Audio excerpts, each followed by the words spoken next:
Hello അസ്സലാമു അലൈക്കും guys. അപ്പം ഇന്ന് ആരൊക്കെ ഇവിടെ വിരുന്നേരെന്ന് വെച്ച് കഴിഞ്ഞാൽ സിനുവിൻ്റെ വീട്ടുകാരെ വന്നിട്ടുള്ളത്. അതിൻ്റെ ഒരുക്കങ്ങളാണ്. അപ്പോൾ നമ്മൾ പാർസലായിട്ട് വാങ്ങിയിട്ടുള്ള അൽഫാം വാങ്ങിക്കണേ, പള്ളിക്കറി, പൊറാട്ട, പിന്നെ മന്തി അല്ലേ.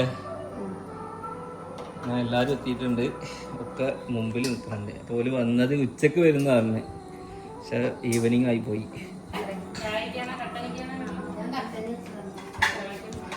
വെച്ചെടുക്ക് കൊണ്ട വെച്ചെടുക്ക്. എല്ലാവരും വീട്ടുകാരെത്തിയ സന്തോഷത്തിലാട്ടോ സീനുള്ള. ഫ്രിഡ്ജിൽ 7up ഇരിക്കുന്നുണ്ട് കേട്ടോ. ആ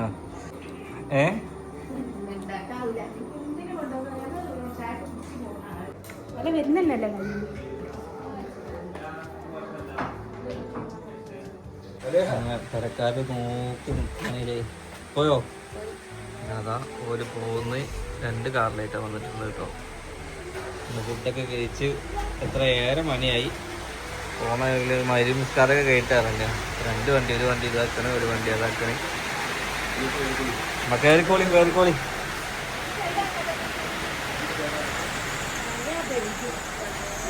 ഓക്കെ ഗായ്സ്, അപ്പം അങ്ങനെ വിരുന്നുകാരൊക്കെ വന്ന് പോയി. അപ്പം ഉമ്മറക്ക് പോണതിനെ സംബന്ധിച്ചിട്ടാട്ടോ എല്ലാവരും വന്നിട്ടുണ്ട്. വച്ചാപ്പയും കുടുംബക്കാരും ഏകദേശം ഒരു 10 ആളുണ്ടായിരുന്നല്ലോ. 10 ആളുണ്ടായിരുന്നു. അപ്പോൾ ഒരു വന്ന് തിരിച്ചൊരു 10 മണിയാകുമ്പോൾ അവിടെ എത്തിയെന്ന് എനിക്ക് തോന്നുന്നത്. ഓക്കെ, അപ്പോൾ എന്തായാലും ആ കാര്യങ്ങളൊക്കെ നല്ല രീതിക്ക് നടന്നു. അപ്പോൾ ഇന്നലെ തൊട്ടിട്ട് എൻ്റെ ഫോൺ കോളുകൾ വന്നുകൊണ്ട് നിൽക്കുകയാണ് കേട്ടോ. അതായത് ഹോസ്പിറ്റലിൻ്റെ കാര്യങ്ങൾ സംസാരിച്ചിട്ടും ഇതിനുള്ള ട്രീറ്റ്മെൻറ്റുകൾ അപ്പോൾ കൂടുതൽ ആളുകളും തലശ്ശേരിയുള്ള ഒരു ഹോസ്പിറ്റലിനെ കുറിച്ചിട്ട് പറയലും പേഴ്സണലായിട്ട് വിളിക്കലൊക്കെ ചെയ്തായിരുന്നു. അപ്പോൾ നിലവിലിപ്പോൾ അസുഖത്തിൻ്റെ ഒരു സംഭവം എന്താണെന്ന് വെച്ച് കഴിഞ്ഞാൽ എന്തോ വായ കൊള്ളാത്ത പേരാണ് കഴിച്ചത്. അത് പിന്നെ എന്താ പൈലോഡിക് സൈനസോ അങ്ങനെ എന്തോ അസുഖമാണ്. ഞങ്ങളോട് ഇന്നലെ പറഞ്ഞാന്നല്ലോ. അതായത് രോമം ഉള്ളിലോട്ട് വളർന്ന് ഇത്ര ചെറിയ സാധനത്തിൽ ഇത്ര വലിയ തുന്നും പിന്നെ അത്യാവശ്യം എക്സ്പെൻസീവ് ആയിട്ടുള്ള ഓപ്പറേഷനും കാര്യങ്ങളൊക്കെയാണ്. അപ്പോൾ കൂടുതൽ ആളുകൾ 2 അഭിപ്രായം പറയുന്നുണ്ട്. സർജറി ചെയ്യാൻ പറയുന്നുണ്ട്, ഓപ്പൺ സർജറി ചെയ്യാൻ പറയുന്നുണ്ട്. പിന്നെ കുറേ പേര് പറഞ്ഞത് ലേസർ ട്രീറ്റ്മെൻ്റ് ആണ്. ബാക്കിയുള്ളതൊക്കെ കുറേ റിസ്ക് ആണ്. റിസ്ക് മീൻസ് കുറേ കടക്കലും വേദന അനുഭവിക്കലും ഒക്കെ ഉണ്ട്. പിന്നെ ലേസർ ചെയ്യുന്ന ആൾക്കാർ പറഞ്ഞത് ചിലപ്പോൾ അത് പിന്നീടും വരും. കുറേ ആൾക്കാർ ആയുർവേദം പറയുന്നുണ്ട്, ചിലർ ഹോമിയോ പറയുന്നുണ്ട്. അപ്പോൾ പലർക്കും കിട്ടിയ റിസൾട്ടിൽ പലരും പലതും പറയുന്നത്. അപ്പം ഞാനെടുത്ത തീരുമാനം എന്താണെന്ന് വെച്ച് കഴിഞ്ഞാൽ ലേസർ ട്രീറ്റ്മെൻ്റ് ആണ്. അത് അതിൻ്റെ കമൻസും അതിൻ്റെ കാര്യങ്ങളും നോക്കിയപ്പോൾ അതിന് തുന്നോ കാര്യങ്ങളൊന്നും കൂടുതലില്ല. എക്സ്പെൻസീവ് ആണ്. പിന്നെ കൂടുതൽ റെസ്റ്റും കാര്യങ്ങളും ഇല്ല. ഇപ്പം റെസ്റ്റിൻ്റെ മീൻസ് എന്താ വെച്ചാൽ എനിക്കിപ്പോൾ കൂടുതൽ അങ്ങനെ റെസ്റ്റ് എടുക്കാൻ പറ്റാത്തൊരു സിറ്റുവേഷനാണ്. സിനുവിൻ്റെ അവസാനത്തേക്ക് എത്തിക്കണം ഡേറ്റും കാര്യങ്ങളൊക്കെ. ഇനിയിപ്പോൾ ഞാനും പാടെ ഇവിടെ കടന്നു കഴിഞ്ഞ് കഴിഞ്ഞാൽ ആകെ പണിയാവും അല്ലേ. പിന്നെ ഉമ്മ പോയി വരുമ്പോഴേക്ക് ഏകദേശം ഒരു 15 ദിവസം 18 ദിവസം ആവും. അപ്പോൾ ഞാൻ എന്താ വെച്ചാൽ ഇവർ പോയിട്ട് ഞാൻ ചെയ്യാന്നുള്ള പ്ലാനിലാണ്. അതിന് MRIയും കാര്യങ്ങളൊക്കെ എടുക്കണം. അപ്പോൾ ഇവരെ വിട്ടതിന് ശേഷം ഇൻഷാ അല്ലാഹ് ഒന്നല്ലെങ്കിൽ തലശ്ശേരി അല്ലെങ്കിൽ ചങ്ങന്നൂരോ അങ്ങനെ എന്തൊക്കെയോ സ്ഥലം പറഞ്ഞു. അപ്പോൾ അത് കൺഫേം ആയില്ല. അപ്പോൾ എന്തായാലും നോക്കണം. ഇപ്പോൾ കുറച്ച് ആശ്വാസമുണ്ട്. കാരണം എന്താണെന്ന് വെച്ച് കഴിഞ്ഞാൽ കുരു പൊട്ടി. ഇതേമാതിരി തന്നെ അന്നും പൊട്ടിയിട്ട് 2 കൊല്ലം കഴിഞ്ഞിട്ട് ഞാൻ അന്ന് പിന്നെ കാര്യമായിട്ട് ഡോക്ടറെ അന്ന് ഉണ്ടായിരുന്നു, പക്ഷെ വേദനയും വരുത്തൊന്നും ഉണ്ടായിരുന്നില്ല. ഞാൻ വെച്ചിങ്ങനെ നടക്കായിരുന്നു. അവിടെ ഓപ്പറേഷനും കാര്യങ്ങളും അത് ജസ്റ്റ് നോക്കണം മാത്രമേ ഉള്ളൂ. അവിടെ അതിപ്പോ ഇന്നലെ നോക്കിയില്ല ഞാൻ. പിന്നെ MRI ഒക്കെ എടുത്തിട്ട് ബാക്കിയുള്ള കാര്യങ്ങളൊക്കെ നോക്കണം. ഓക്കെ, അപ്പൊ എന്തായാലും ഇൻഷാ അല്ലാഹ് അതൊക്കെ അതിന്റെ കാര്യങ്ങൾക്ക് നടക്കും. അപ്പൊ ഇനി വെറും 2 ദിവസം മാത്രമേ ഉള്ളൂ അല്ലേ. 4-ാം തീയതി, അതായത് ഇന്ന് തിങ്കൾ, ചൊവ്വ, ബുധൻ 2 ദിവസം കഴിഞ്ഞ് കഴിഞ്ഞാൽ ഇൻഷാ അല്ലാഹ് റെഡി ആവണം. നിങ്ങൾക്ക് അടിച്ചിട്ടൊക്കെ കിട്ടിയോ? അടിച്ചത് കുറേ ഡ്രസ്സ് അടിക്കാൻ കൊടുത്തിട്ടുണ്ട്. അത് വാങ്ങി വിളിക്കാറിട്ട് ഇനി ആ നേരത്ത് കിട്ടിയില്ലെങ്കിൽ എന്താ ചെയ്യുക, അല്ലെങ്കിൽ ഇല്ലെങ്കിൽ വേറെ എവിടെയും കൊടുക്കുക. ഓക്കെ, അപ്പോൾ അത് വാങ്ങി. പിന്നെ വേറെ രസം എന്താണെന്ന് വെച്ച് കഴിഞ്ഞാൽ ടിക്കറ്റ് എടുത്ത നമുക്ക് കോഴിക്കോട്ടേക്കായിരുന്നല്ലോ ടിക്കറ്റ് ഉണ്ടായിരുന്നത്. അത് മാറി കൊച്ചിയിലേക്കായപ്പോൾ സോഫിയുടെ ടിക്കറ്റിൽ മാറ്റങ്ങൾ വന്നു എന്നുള്ളതാണ്. കാരണം ഓല് പണിയും കാര്യങ്ങളും തിരക്കൊക്കെ ഉള്ളതുകൊണ്ട് റിട്ടേൺ ടിക്കറ്റ് അടിച്ചിരുന്നു. അപ്പോൾ അതും മാറ്റണം. പോല് വിളിച്ചിരുന്നു. അപ്പോൾ ഓല് എന്താണെന്ന് വെച്ച് കഴിഞ്ഞാൽ അങ്കമാലിയിൽ നിന്ന് നേരെ പോകണമെന്ന് പറഞ്ഞു. ഞാൻ പറഞ്ഞവരോട് ശനി ഞായർ 2 ദിവസം ഇവിടെ നിന്ന് പോയിക്കോളിന്നൊക്കെ പറഞ്ഞു. പക്ഷെ പണിത്തിരക്കും എന്തോ ചെയ്തു വെച്ച കാര്യങ്ങളൊക്കെ ഉണ്ടെന്ന് പറഞ്ഞു. അപ്പം ആയിക്കോട്ടെ എന്നാൽ ശരി പോയി ഒരു ദിവസം അവിടുന്ന് അങ്ങനെ ഒരു കൊച്ചിയിൽ നിന്ന് ട്രെയിന് കയറിയിട്ട് നേരെ തമിഴ്നാട്ടിലോട്ട് പോവാണെന്ന് പറഞ്ഞു. എന്താ അപ്പോൾ വിളിച്ചിരുന്നു ഞാൻ. ഓക്കെ, അപ്പൊ എന്തായാലും കഴിച്ച ആ കാര്യങ്ങളൊക്കെ അങ്ങനെ എന്താ ഉണ്ടാക്കിയിട്ടുള്ളത്?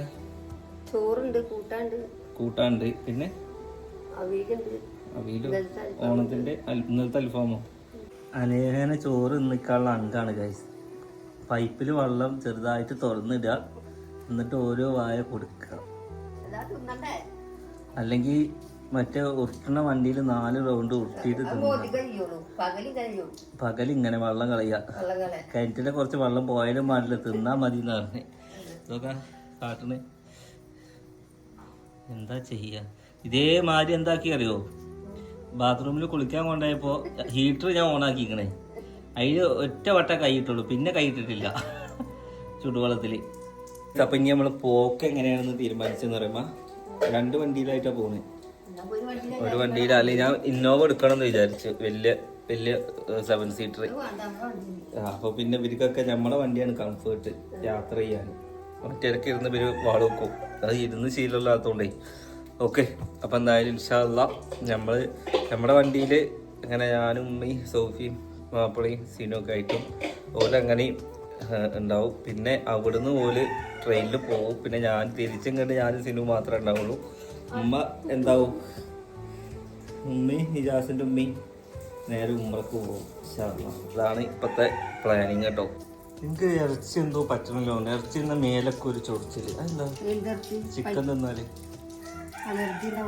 എന്തോ ആദ്യമൊന്നും ഉണ്ടായിരുന്നു, ഇപ്പൊ മേലൊക്കെ അതങ്ങനെ ഒരു തളരണ പോലെ. ഇറച്ചി തിന്നില്ലെങ്കിൽ കുഴപ്പമില്ല. ആ വെള്ളം കുപ്പിയിലാക്കിയിട്ട് കുടിക്കണേ, നല്ല വെള്ളം തന്നെയാണ്. കുപ്പി നല്ലതാണോ?